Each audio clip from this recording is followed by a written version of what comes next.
नमस्कार बंधु माने मो चैनल को आपण मानक बहुत बहुत स्वागत। आपण जानती कि भगवान केबे मनुष्य जीवन रे आसी थांती, केबे घरर निज अस्तित्व जणाई दियंती, सेतेबेले आम घर और जीवन रे किछि अद्भुत लक्षण देखा जाय थाए। आज आमे जानिबा केतेबेले भगवान घरे बास करंती, सेतेबेले केमिति संकेत देई थांती। आमे समस्ते निज जीवन रे ईश्वरंक कृपा पाइबा पई पूजा पाठ व्रत एवं विभिन्न प्रकारर अनुष्ठान जाइथाउ। आमे चाहूँ जे आम घरे सकारात्मक शक्तिर संचार हेउ एवं प्रभुंक आशीर्वाद सर्वदा रही थाउ। किंतु आपण केबे भाबिछंती कि जेतेबेले ईश्वर आपणक उपरे प्रसन्न हुअंती, सेतेबेले से एहार संकेत किपरि दियंती? आज आमे सही दिव्य संकेत विषय रे कथा हेबा, जहाँ जणाई थाए जे स्वयं परमात्मांक दृष्टि आंब मानक घर उपरे रहिछि एवं आपणक भक्ति सफल हेउछि। ब्रह्म मुहूर्त रे निद भांगिबा। प्रतिदिन सकाळ 3टा रु 5टा मध्यरे कोनोसी अलार्म बिना मन को मन भांगी जाए, तेबे एहाको एक साधारण घटना बोली भाबंतु नहीं। एही पवित्र समय को ब्रह्म मुहूर्त कहा जाए एवं एही समय रे जागृत हेबा एही कथार प्रमाण दिए जे कोनोसी दिव्य शक्ति आपणको जागृत कराउछि। एवं जदि एही पवित्र मुहूर्त रे आपणक मंदिर पूजा किंबा मंत्र उच्चारण भली स्वप्न आसे, तेबे यह सीधा सड़क संकेत देउछि जे आपणकर घर दिव्य शक्ति रे परिपूर्ण हो जाइछि। अलौकिक सुगंधर अनुभव। आपणक घरे विशेष करी पूजा स्थान मानकरे केबे एक मनमोहक सुगंधर अनुभव होइथाए। एही सुगंध ना कोनोसी फूलर होइथाए ना अतरर आउ ना कोनोसी धूपकाठीर। यह एक एपरी दिव्य वासना अटे जहाँ केवल आपणको ही अनुभव होइथाए एवं आपणको मन को एक अद्भुत शांति रे भरी दिए। यह एही कथार स्पष्ट प्रमाण जे देवी देवता आपणको घरे सूक्ष्म रूप रे उपस्थित अछंती। आउ गोटे संकेत होची पूजा समय रे काहार आगमन कल्पना करंतु आपण पूजा करने को बसिछंती एवं ठीक सही समय रे आपणक द्वार रे कोनोसी गाई कुकुर किंबा कोनोसी अभावी जाचक आसी जानती। जदि एही संजोग सप्ताह रे अनेक थर हेउछि, तेबे बुझी जानतु जे ईश्वर कोनोसी ना कोनोसी रूप रे आपणक द्वार रे पहुँचिछंती। गाई को मातांक स्वरूप, कुकुर को भैरवंकर अंश एवं जाचक को नारायण रूप भाव में देखा जाए। एपरी स्थिति रे सेमानंको केबे भी अपमान करंतु नहीं, बरं निज सामर्थ्य अनुसार भोजन किंबा जल देई सेमानकर सत्कार करंतु। अन्य गोटे संकेत होची स्वप्न रे देवतांक दर्शन। जदि आपणको बारंबार निज स्वप्न रे देवी देवतांक छवि मूर्ति किंबा मंदिर देखा जाए, तेबे यह ईश्वरंकर विशेष कृपार सूचक अटे। यार अर्थ हेउची परमात्मा आपणक भली भक्ति भाव रे प्रसन्न अछंती एवं स्वप्न माध्यम रे आपणको निजर आशीर्वाद पठाउछंती। अंतरात्मार स्वर अनेक थर एपरी हुए जे आपण कोनोसी निष्पत्ति नेबाको जाउछंती, किंतु भीतर एक स्वर आपणको अटकाई दिए। सबु किछि ठीक लाग्या सत्ते आपणको मने सेही काम करिबाको साथ दिए नहीं। एहा आपणको अंतरात्मार स्वर जहाँ दैव शक्तिर मार्गदर्शन रे काम करे। एही शक्ति आपणको भूल निष्पत्ति रु बंचाउछि। अन्य गोटे संकेत हेउछि कम प्रयास रे बड़ सफलता पाइबा।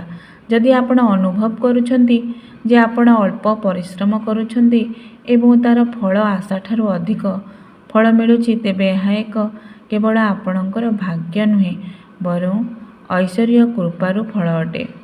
ଏହାର ଅର୍ଥ ହେଉଛି ଏକ ଅଦୃଶ୍ୟ ଶକ୍ତି ଆପଣଙ୍କ ରାସ୍ତାରେ ବାଧାବିଘ୍ନକୁ ଦୂର କରୁଛି। ଅନ୍ୟ ଗୋଟିଏ ସଂକେତ ହେଉଛି ପ୍ରତ୍ୟେକ ପରିସ୍ଥିତିରେ ଖୁସି ରହିବା। ଯେଉଁ ଲୋକଙ୍କ ଉପରେ ଈଶ୍ୱରଙ୍କ କୃପା ଥାଏ, ସେମାନେ ଜୀବନର ବଡ଼ରୁ ବଡ଼ ଅସୁବିଧାରେ ମଧ୍ୟ ନିଜ ଧୈର୍ଯ୍ୟ ଏବଂ ଖୁସି ହରାନ୍ତି ନାହିଁ।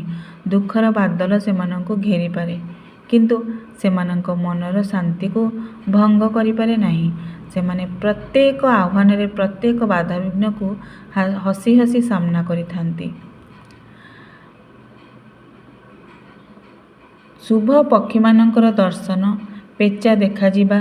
ପେଚା, ଯାହାକୁ ଆମେ ପ୍ରାୟତଃ ରାତିରେ ପକ୍ଷୀ ବୋଲି ଭାବୁ, ତାହା ଦେବୀ ଲକ୍ଷ୍ମୀଙ୍କ ବାହନ ଅଟେ। ଯଦି ଆପଣଙ୍କୁ କୌଣସି ପେଚା ଦେଖାଯାଏ, ଏହା ଏକ ଶୁଭ ଫଳ ବୋଲି ମନାଯାଏ।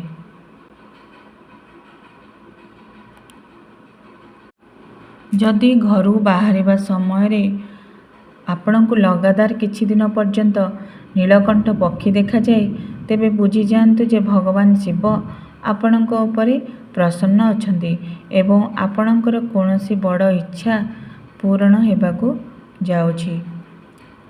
ଚଢ଼େଇର ବସା, ଯଦି କୌଣସି ଚଢ଼େଇ ଆପଣଙ୍କ ଘରର ମୁଖ୍ୟ ଦ୍ୱାରରେ କିମ୍ବା ବାଲକୋନିରେ ନିଜ ବସା ତିଆରି କରେ, ତେବେ ଏହା ବହୁତ ଶୁଭ ବୋଲି ଧରାଯାଏ। ଏହା ଘରେ ସୁଖ, ଶାନ୍ତି ଏବଂ ସୌଭାଗ୍ୟର ଆଗମନର ପ୍ରତୀକ ଅଟେ। ସେମାନଙ୍କ ପାଇଁ ଦାନା ପାଣିର ବ୍ୟବସ୍ଥା ନିଶ୍ଚୟ କରିବା ଦରକାର। ଖାଦ୍ୟପେୟରେ ସାତ୍ତ୍ୱିକ ପରିବର୍ତ୍ତନ। ଯେତେବେଳେ ଘରେ ଦୈବଶକ୍ତିର ବାସ ହୁଏ, ସେତେବେଳେ ପରିବାରର ସଦସ୍ୟମାନଙ୍କର ଅଭ୍ୟାସ ବଦଳିବାକୁ ଲାଗେ। ଲୋକମାନଙ୍କର ଆଗ୍ରହ ସାତ୍ତ୍ୱିକ ଭୋଜନ ଆଡ଼କୁ ବଢ଼ିଥାଏ। ସେମାନଙ୍କୁ ନିଶା ଏବଂ ମାଂସାହାରୀ ଭଳି ଜିନିଷରୁ ସ୍ୱାଭାବିକ ଭାବରେ ଅରୁଚି ଆସିଥାଏ ଏବଂ କମ୍ ଖାଦ୍ୟରେ ମଧ୍ୟ ତୃପ୍ତିର ଅନୁଭବ ହୁଏ। ପୂଜା ସମୟରେ ମିଳୁଥିବା ବିଶେଷ ସଂକେତ ଆଖିରେ ଲୁହ ଆସିବା। ଯଦି ପୂଜା କରିବା ସମୟରେ ଆପଣଙ୍କ ମନରେ ଏତେ ଭାବୁକ ହୋଇଯାଆନ୍ତି ଯେ ଆଖିରୁ ଆନନ୍ଦର ଲୁହ ବହିବାକୁ ଲାଗେ, ତେବେ ଏହା ସଂକେତ ଯେ ଆପଣଙ୍କର ଡାକ ସିଧା ଈଶ୍ୱରଙ୍କ ପାଖରେ ପହଞ୍ଚି ଯାଇଛି। ଦୀପର ଶିଖା ତେଜ ହେବା। ଯଦି ପୂଜା ସମୟରେ ଆପଣଙ୍କ ଦ୍ୱାରା ଜଳାଯାଇଥିବା ଦୀପର ଶିଖା ହଠାତ୍ ଅଧିକ ତେଜ ହୋଇ ଜଳିବାକୁ ଲାଗେ, ତେବେ ଏହା ଆପଣଙ୍କ ପୂଜାରେ ସିଦ୍ଧି ଏବଂ କଷ୍ଟ ସମାପ୍ତ ହେବାର ସଂକେତ ଅଟେ। ଘରେ ଶାନ୍ତିର ସମ୍ମିଳନ। ଘରେ ନିଜ ଏକ ଶାନ୍ତିର ପରିବେଶ ତିଆରି ହୋଇଯାଏ। ଝଗଡ଼ା, ରୋଷ, ଈର୍ଷା ସବୁ ଧୀରେ ଧୀରେ ଦୂରେଇଯାଏ। ମନେହୁଏ ଯେ ଘରରେ କେହି ଦିବ୍ୟ ଶକ୍ତି ରହୁଛନ୍ତି, ଯିଏ ଆମକୁ ଶାନ୍ତ ରଖୁଛନ୍ତି। ଏହା ଭଗବାନଙ୍କ ଉପସ୍ଥିତିର ଲକ୍ଷଣ। ଭଗବତ ନାମ ସ୍ମରଣରେ ଆଗ୍ରହ। ଘରର ଲୋକମାନେ ଭଗବତ ନାମରେ ଆସକ୍ତ ହୋଇଯାଆନ୍ତି। ପୂଜା, ପାଠ, ମନ୍ତ୍ର ଜପ ଏହା ନିଜେ ଅଭ୍ୟାସ ହୋଇଯାଏ। ଟିଭି ଅନ୍ୟ ବିଷୟରେ ଆଲୋଚନା ବଦଳରେ ମନେହୁଏ ଯେ ହରିନାମ ଶୁଣିବାରେ ହିଁ ଶାନ୍ତି ମିଳୁଛି। ଯେଉଁଠାରେ ଭଗବାନ ରୁହନ୍ତି, ସେଠାରେ ଭଗବତ ନାମ ଅବଶ୍ୟ ଶୁଣିବାକୁ ମିଳେ। ଯେଉଁଠାରେ ଭଗବାନ ବାସ କରନ୍ତି, ସେଠାରୁ ଅନାବଶ୍ୟକ ବାଧା, ରୋଗ, ଦୁଃଖ ଧୀରେ ଧୀରେ ହଟିଯାଏ। ଅନେକ ସମସ୍ୟା ନିଜେ ନିଜେ ସମାଧାନ ହୋଇଯାଏ। ଯାହାକୁ ଆଗରୁ ଅସମ୍ଭବ ମନେ ହେଉଥିଲା, ଏବେ ସେଥିରେ ଦୈବଶକ୍ତିର ସହଯୋଗ ମିଳେ। ଘରରେ ଅଚାନକ ସୁଗନ୍ଧ ଅନୁଭବ ହୁଏ। ପରିବେଶ ଶୁଦ୍ଧ ଓ ସୁନ୍ଦର ଲାଗେ। ଏହା ଦିବ୍ୟ ଉପସ୍ଥିତିର ଲକ୍ଷଣ। ଯେତେବେଳେ ଭଗବାନ ଖୁସି ହୁଅନ୍ତି, ସେ ନିଜ ସୁଗନ୍ଧ ଦେଇ ଆଶୀର୍ବାଦ କରନ୍ତି। ମନରେ ଶାନ୍ତି ଓ ସନ୍ତୋଷ। ମନ ଶାନ୍ତ ହୋଇଥାଏ। ଅଧିକ ଧନ ନଥିଲେ ମଧ୍ୟ ମନେହୁଏ ମୁଁ ସବୁ ରଖିଛି। ଏହି ସନ୍ତୋଷର ଅନୁଭବ ଭଗବାନଙ୍କ ସତ୍ୟ ଉପସ୍ଥିତିର ପରିଚୟ। ତେଣୁ ମନେ ରଖନ୍ତୁ, ଭଗବାନ ଦେହରେ ନୁହେଁ, ସେ ମନରେ ବସିଥାନ୍ତି। ଯେଉଁଠାରେ ସତ୍ୟ, ପବିତ୍ରତା ଓ ଭଲ ଭାବନା ରହେ, ସେଠାରେ ଭଗବାନ ଅବଶ୍ୟ ଆସନ ଗ୍ରହଣ କରନ୍ତି। ଭଗବାନ ଦୂର ନୁହେଁ, ସେ ଆପଣଙ୍କ ମନରେ ରହିଛନ୍ତି।